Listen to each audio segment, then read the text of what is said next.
Monster trucks are synonymous with crushing cars, as the simple act is what made them famous in the first place over 40 years ago, but in recent years, the landscape has been changing.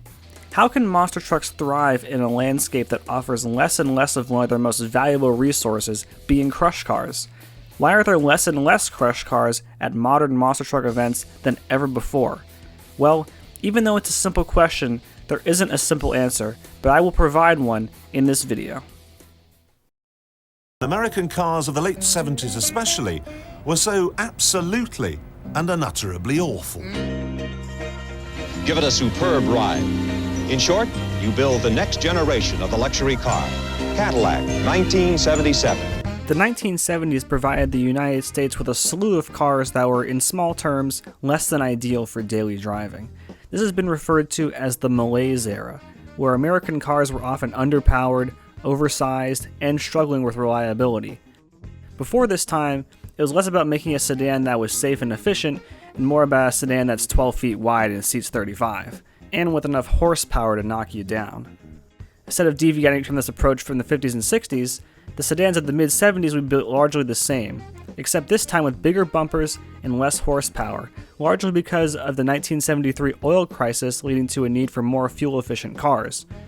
Unfortunately, cars still being heavy meant that the less powerful engines still used lots of fuel in order to get these cars moving, and by the end of the 80s, the land yachts of the 70s and early 80s were largely tossed aside for better, newer options.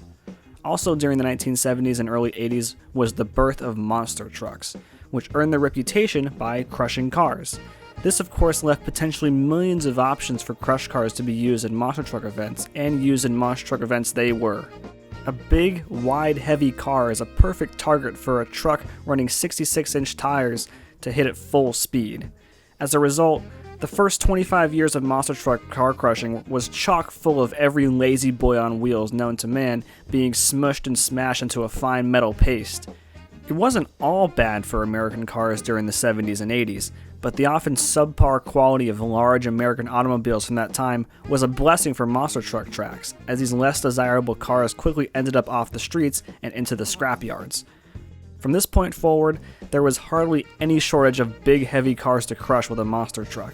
The sheer volume of rundown vehicles from just about every major car manufacturer in the US at the time provided a seemingly never-ending supply of Chevy Caprices, Ford LTDs, Cadillac DeVilles, and Pontiac Parisians to be used as obstacles.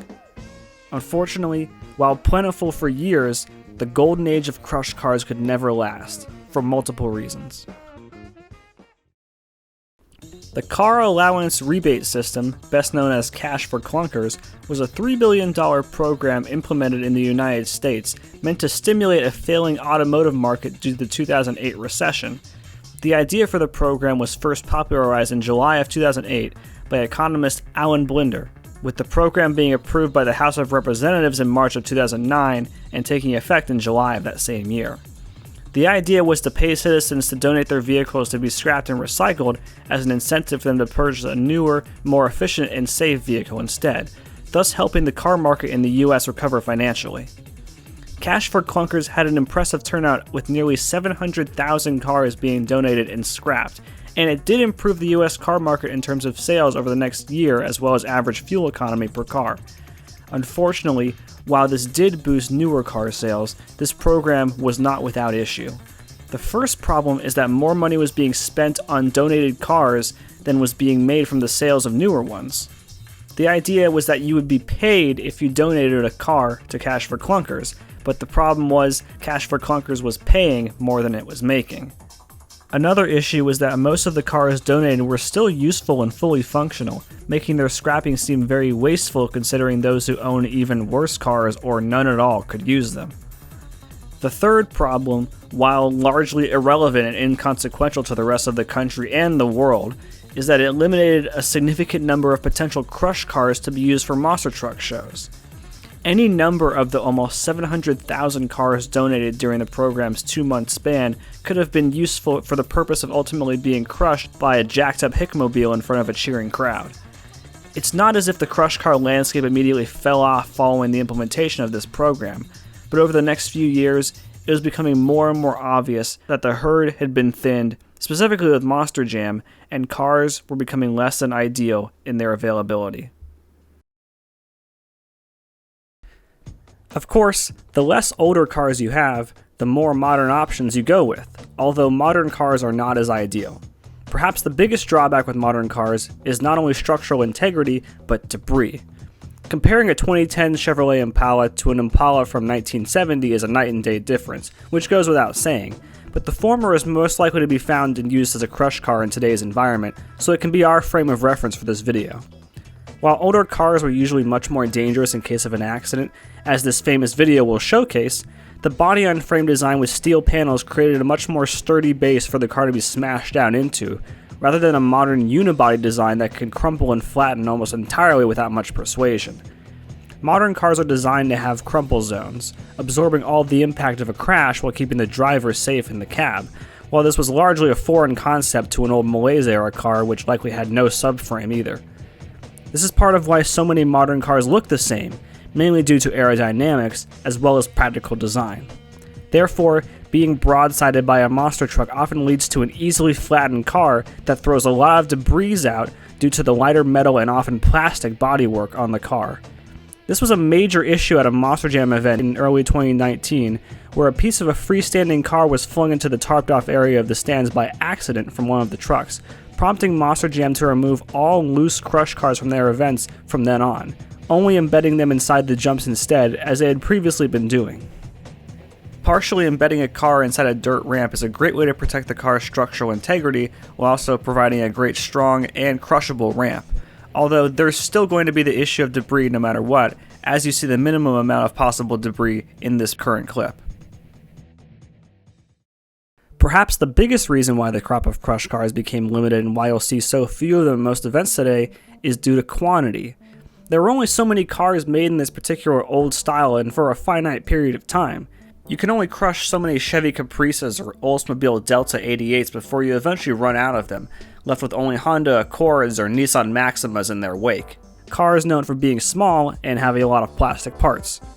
That isn't to say that it's impossible to find older, more ideal cars in the current era, or that most cars you'll find will be unusable, but many cars that are given to monster truck shows are very awkward to hit in terms of being used as obstacles in both their shape and their construction, as well as being debris heavy, and they might even be given back to the scrapyard in some cases. Another problem is paying for cars. Oftentimes a scrapyard will donate cars to the show for them to be recycled afterwards, yet it's not uncommon for a larger promoter to be charged full price for a non-functional vehicle just for it to be used for one or two events. Overall, finding good crush cars is much more inconvenient in these days than in previous years. As stated in the intro, monster trucks are known for crushing cars. It's in their nature, and it's what made them famous. But if cars are too much of a hassle to destroy or the availability of good cars becomes too few, what could take their place? From a driver perspective, it's going to be much easier to hit a dirt ramp that's guaranteed to launch your truck the same way every time, which cannot be guaranteed with a crush car. Yet from a fan perspective, it can be underwhelming to watch if it's not a very impressive jump by itself. Watching the cars get flattened can make up for what's an otherwise average hit, but without the cars, it's not as much of a spectacle. From a track crew's perspective, there's no need to pick up mirrors or hubcaps off the track, as well as shards of a plastic bumper, but from a fan perspective, the lack of vehicular destruction might seem like something is missing. Of course, there's no perfect solution to any subjective issue like this, but if not crush cars, what could be used? We got a monster truck chant. I don't know if you want to help me or not. Grant's Pass goes like this. We want air. Help me out. We want oh yeah. Oh, side.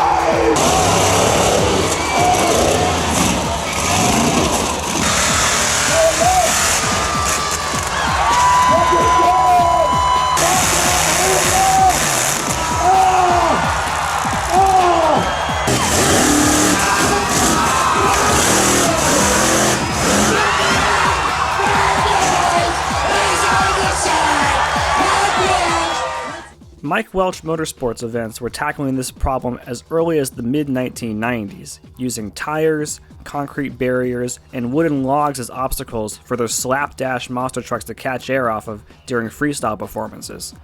While this was the subject of light amounts of ridicule for years, Tires, concrete barriers, and logs have made countless appearances on monster truck tracks from the mid-2010s onward and are commonly used today. Whether or not Mike Welch's approach to shows is worth looking back on fondly by themselves, the obstacle choice was clearly ahead of its time in many ways, because even though his homebrew trucks were clearly able to put on a show while slamming into them at full speed, the more advanced trucks of the era were able to as well, and no matter how hard they hit them, the tires and logs held up. On that same note, monster truck tires, once rendered useless or on donation from BKT, could be easily made into obstacles to take on, whether in the form of a jammer obstacle, a mini flip ramp, or any number of creative concoctions. Another idea proposed is hay bales, which, while literally growing from the ground and could potentially create a very spectacular mess, could still be a pain to clean up if necessary, yet there's no worry over harmful debris or shrapnel. And of course, when using hay bales, it's important to prepare properly, otherwise this may happen. Other vehicles like school buses have frequently been used on monster truck tracks ever since the year 2000, and were one of the earliest vehicles that a monster truck would crush back in the mid-80s. These buses being sturdy and made of metal means the issue of shrapnel and plastic parts is almost non-existent. However, they're big, bulky, and are often hard to come by unless directly sought out. However, Monster Truck Throwdown has come up with a smart obstacle for their shows that doubles as a personal billboard and can still be a fully drivable school bus, since it never actually gets crushed. Shipping containers were frequently used at Monster Jam World Finals events back in the day, but their sharp corners meant that they were often difficult or awkward to hit, and they would barely crush at all. Let's say you must use crush cars. If a promoter is given a crop of less than ideal cars, one obstacle idea that I personally created is the bowl of cars. Create a bowl out of dirt with ramps on all sides, evenly place all of the crummy crush cars inside the bowl, and now it's one evenly distributed surface of crushed stuff with no one vehicle sticking out. Regardless, the offer is on the table in case of emergency for anybody watching this video. Most importantly, with this being a very sensitive issue among certain fans, this isn't meant to paint a doom and gloom outlook on the state of crush cars and monster truck shows, but more so that their past usage is becoming increasingly irrelevant when it comes to their application on the track and their practicality. Modern cars tend to flatten very easily, making their use as a freestanding obstacle largely impractical, and large amounts of debris are shed from the cars and are extremely tedious to pick up from the track.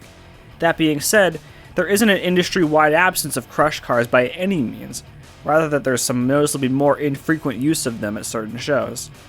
Some tours still use cars, some don't, some go back and forth, and some find new ways to apply them to tracks altogether, like with Monster Jam with them being more of an aesthetic boost than part of an essential ramp structure. Hot Wheels Monster Trucks Live obviously uses exclusively crush cars for their events, but the trucks hitting the cars at such slow speeds means that debris will not be flung very far, and the lack of dirt makes cleanup significantly easier. This does beg the question, however, as these types of cars too won't last forever, what role does the crush car serve in the current world of monster trucks, and what will its role be in the future? Just when you think monster trucks have done it all, someone does something new. So with a motorsport that's constantly evolving, what gets left behind? It's also clear that monster trucks don't need crush cars to do something spectacular on the track. The question is, what can still be used as part of the sport's evolution, and what gets left behind as part of the sport's past? Perhaps with crush cars, only time will tell.